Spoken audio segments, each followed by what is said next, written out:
There are about 40 seconds every morning that quietly decide your entire day. Your alarm goes off, your eyes open, and before you even sit up, your brain runs the numbers. The cold room, the long to-do list, the project you promised you would finally tackle. And without a single conscious thought, your hand reaches out and hits snooze. You tell yourself you will make up for it later. But by noon, the familiar guilt sets in.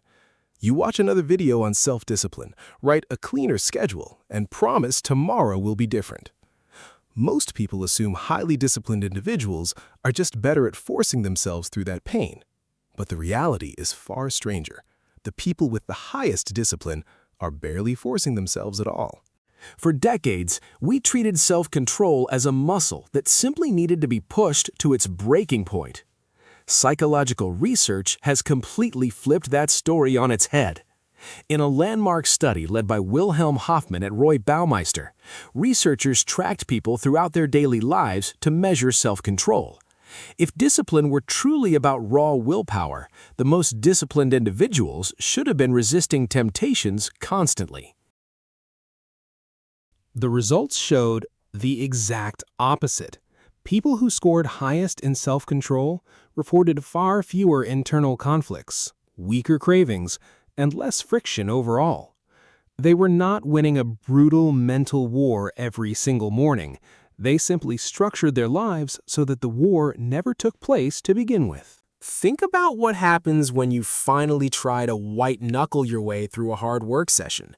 You drag yourself to your desk, force your eyes onto the screen, and fight your own focus for 2 painful hours. And how does that session usually end? Almost never with a celebration. You close the laptop, look at what you finished, and tell yourself you should have done twice as much. You walk away exhausted, frustrated, and deeply disappointed in your own progress. Without realizing it, you just taught your nervous system a terrible lesson. You paired the physical sensation of effort with the emotional feeling of failure and punishment. The harder you force a joyless session, the deeper you carve the urge to run away next time. In 1992, psychologist Robert Eisenberger identified a principle called learned industriousness. He demonstrated that effort is not just a decision, but a physical sensation in the nervous system. It is the tightness in your chest and the mental drag you feel right before starting a hard task. Because effort is a sensation, it can be conditioned just like a taste or a sound. When high effort is consistently followed by a meaningful reward, the brain changes how it registers that strain.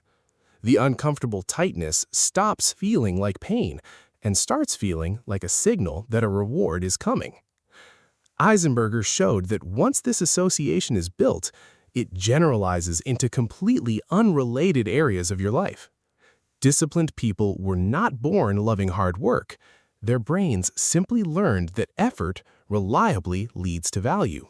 In the 1990s, neuroscientist Wolfram Schultz discovered something crucial about how dopamine works in the brain. He recorded dopamine neurons in animals while teaching them to expect a reward after a light turned on. Initially, dopamine spiked only when the physical reward arrived. But as the animals learned the pattern, the dopamine burst shifted entirely to the light cue.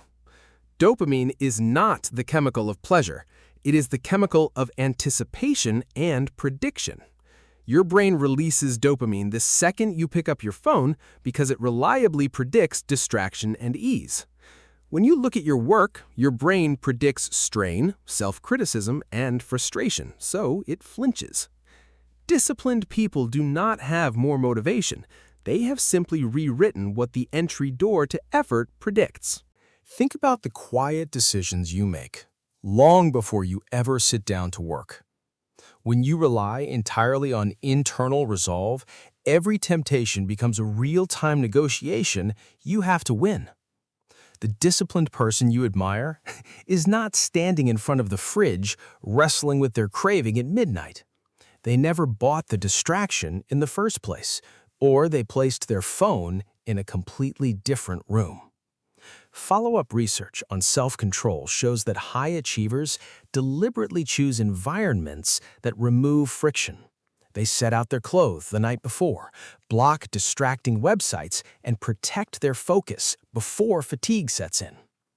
Every small decision you make while calm is a fight your exhausted future self does not have to lose. You are not being weak by removing temptation. You are using the exact strategy the strongest minds rely on. When you stop treating effort as a punishment, something fundamental quietens inside your mind.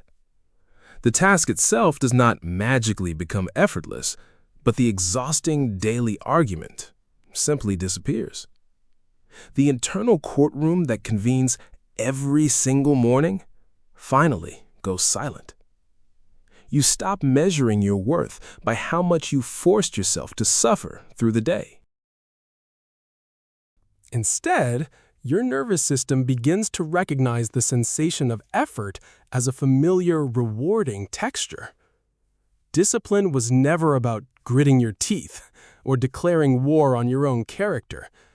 It is simply the natural result of a nervous system that has been taught to expect something good on the other side of hard work. So, which mechanism will you change first? Paying the effort, shifting the prediction, or redesigning your space? You can watch the rest of this ongoing series right now over on our channel. Click the next video on your screen to keep exploring.